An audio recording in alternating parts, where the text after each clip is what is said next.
अस्सलाम वालेकुम बच्चों, आज हम लोग सीखेंगे उर्दू मजमून हमारा कौमी परचम तिरंगा।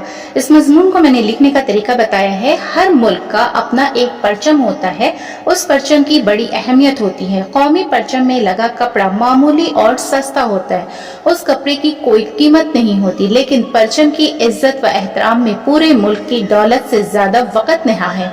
परचम बुलंद है तो कौम बुलंदी पर है, और परचम सरनिगो है तो कौम रंजीदा है।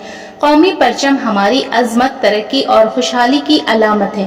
परचम हमारी आज़ादी का अलम बरदार है।